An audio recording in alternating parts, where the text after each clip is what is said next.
I mean, Michael Steele, just to deal with the elephant in the room, the engine also drove a deadly insurrection at the United States Capitol, undergirds multiple domestic violent extremism warnings. But let's go ahead and change the laws in 48 states.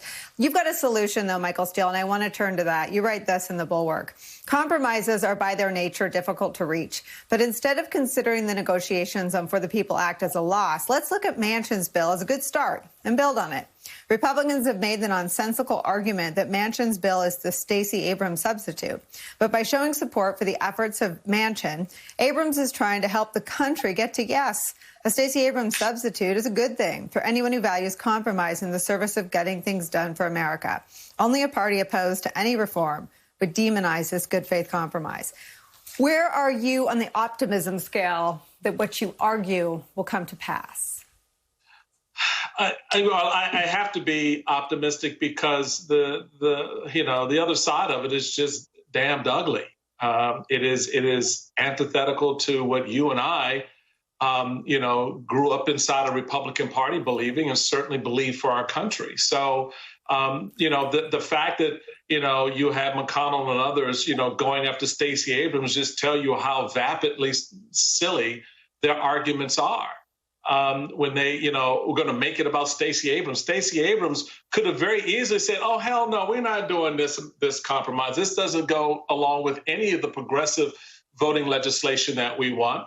But she stood in the town square, if you will, with the American people to say, yeah, okay, I get it. This is about our voting rights and changing the system and making it better.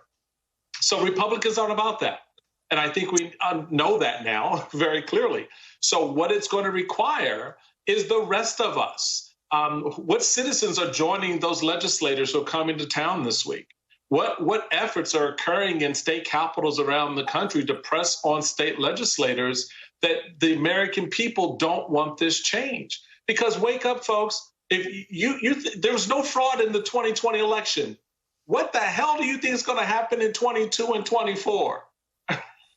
That's what the big setup is. That's what this setup is all about. So the Stacey Abrams, the Joe Manchins, the Liz Cheneys, they're trying to course correct before we get there so that we don't have to confront real fraud when Republican legislators decide, you know what, I'm sorry, Democratic candidate, you did not win that district because, let me think, there was fraud. Or Democratic nominee for president, sorry, you didn't win the presidential, so we're just going to make sure when it gets to Congress that vote doesn't, Congress doesn't go the way you want. That's what this is about. Claire, you sound pessimistic that anything can happen legislatively. If I'm wrong, set me straight. And what would you do if you were still in the chamber? Well, I'd be talking to my Republican colleagues and calling them out for what, the fraud is the fig leaf.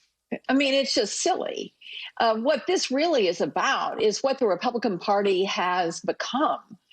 Not only is it beholden to the other guy who was a disaster as a president and lied every day like other people brush their teeth, but more importantly, they now stand just for this. They don't stand for free trade or fiscal concern. They just stand for not letting people vote that maybe won't vote for them, primarily poor, Black and brown voters, that they don't want to vote. And that's what this is all about. They don't want those people to vote. That's what the Republican Party stands for now. And I just think that there are enough Republicans from states where they would be in danger because they have to get those independent voters, that I would be really working on the Manchin compromise and trying to see if we couldn't drag at least enough across to vote for a cloture motion that would send a signal to Mitch McConnell that his troops are not united. Claire, do you understand why Democratic activists are so frustrated, though, that Senate Democrats who are in the majority are acting like they're in the minority and they're doing what you're describing? They're calling out Republicans. But I think there's a feeling, I mean, I hear it every day from Democrats around the country, in Texas and in Georgia, in Michigan, in Pennsylvania, that Democrats in the United States Senate are not acting like they're in the majority. I couldn't agree more. But next year, there are going to be hard-fought elections in states that are not bright blue, that will control the majority of the United States Senate. So whatever we pass, if we blow up the filibuster, which I'm not against, I don't want anybody to think I'm against it, but if we blow it up and pass voting rights, guess what happens if the Republicans win next year? They put it right back. They do something even worse. And then let's defund Planned Parenthood. And let's make sure that there are other things that go on that we have fought as a minority when the Republicans were in charge to keep them from doing. So I see that, I mean, having been there and felt the pain of what the Republicans were trying to push through and enjoying the ability to stop them, that's what sometimes I worry about, that we would lose the elections next year and then we'd be in a whole world of hurt. Well, I would just posit that I think Republicans will probably do those things anyway, because there's nothing that they don't pervert in the name of power. I'll give you the last word, Michael Steele. They can't do it. Wait, they can't do it unless the filibuster is blown up. You're saying they would blow up the filibuster if they get the majority, even if we don't? Claire, there's no norm they've adhered to. So if you're saying we won't blow up a norm as nice norm-abiding Democrats, because then the Republicans are going to blow it up anyway. It's just, do you save the right to vote? So I think they've got the same problem. They've got the same problem. Having talked to these Republican senators, they've got the same problem on their side that we have on our side. Just so you know, they've got Republicans that do not want to blow up the filibuster, and I don't think Mitch McConnell could get them to do it. I really don't. Well, but they're all going to be replaced by the likes of J.D. Vance. Go ahead, Michael Steele. Last word. Can I just say, with all due respect to my friend Claire McCaskill, I've talked to some of those Republican senators too, and you're right, they don't want to blow it up.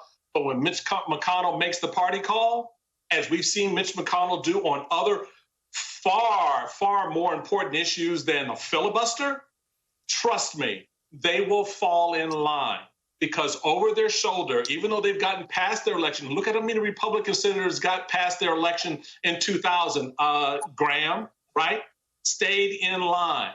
So this is more about the party call and the requirements that the party is putting on them than what their constituents want, and damn sure what the country needs. So this idea in the Democratic camp that if we don't touch this, maybe they won't, keep thinking that, because McConnell needs that filibuster to get his will done. He'll blow it up in a heartbeat. And if you don't understand that politics, well, here we are. I feel like Nick has had to watch one of my Greek family holiday dinners. I'm sorry for this, Nick. You'll be throwing bread around with the rest of us soon. Thank you for your reporting, for starting us out. Nick, I'm going to put you on the spot and ask you to pop back in if you hear anything about the Democrats in Austin en route to Washington, D.C. Michael Steele and Claire McCaskill aren't going anywhere. If I had my way, they never would.